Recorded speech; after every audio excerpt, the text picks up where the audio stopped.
Welcome back to New Jersey Viewpoint. I'm Ken Rosato. Well, lately we've seen an incredible rise in cyber attacks, and it makes one wonder, what should the average person know about these? Is cybersecurity, in fact, getting to be more and more insecure? If you're a victim of a cyber attack, what should you do? Please join me in welcoming Paul Oster, who's a cybersecurity and credit repair expert who is CEO of the firm Better Qualified in Eatontown, New Jersey.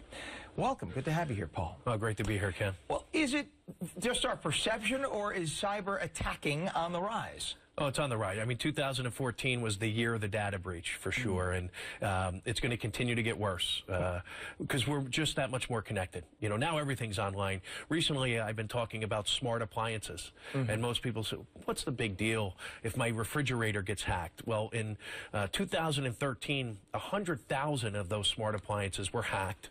Wow. Emails were stolen, passwords were stolen, and the point there is most people use the same password for their refrigerator or smart appliance as they do for their banking account. Oh, wow. So once they're in, and anything that's connected online is just a pathway to our identity. You mean it's bad that I use the password? Yeah. Hello, goodbye, 1, 2, 3, 4, 6, 5, 4, 3, 2, 1, all of those things, or not changing your pins and passwords. We've almost become numb.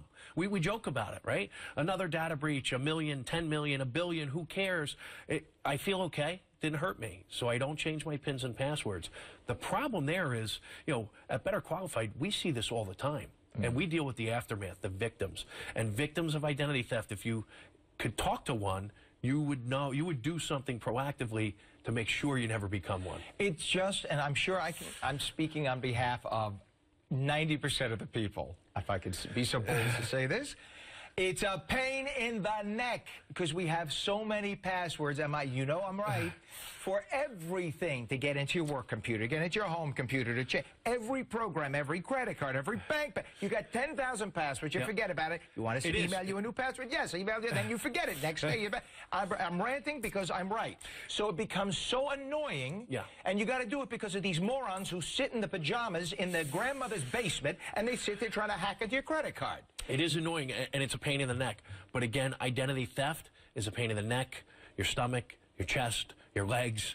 If you're a victim of identity theft, it's devastating. So I know it's inconvenient. People say to me all the time, if I have to change my account number, Paul, I have stuff that's on auto pay, and I have to call the creditor.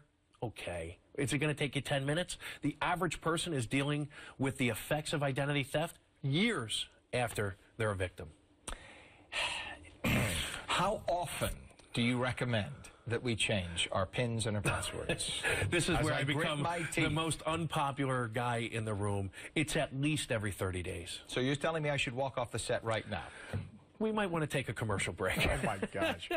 That's crazy. But all right, but here's my question. If it's so darn easy for these hackers to hack in, then what really are you telling? Then if they could hack into my current password, then what is changing it going to do? If they can hack into this, why can't they hack into the next one? That's great. The perception is that it is easy. So the data breaches happen. That doesn't mean they have access into your accounts. They can get to your accounts, and it's, if you think about the days of when guys used to walk through the parking lots just checking car doors, what car do they get into? The one that's unlocked. Right. So if you haven't changed your pins and passwords, if your password is still password or hello, you're the account that they're going to take over. So they have the sophisticated softwares that run these algorithms to try and figure out, even if you have a difficult password. But at the end of the day, the easier you make it for them, the more likely you're going to become a victim. And again, this is where I become the most unpopular guy in the room.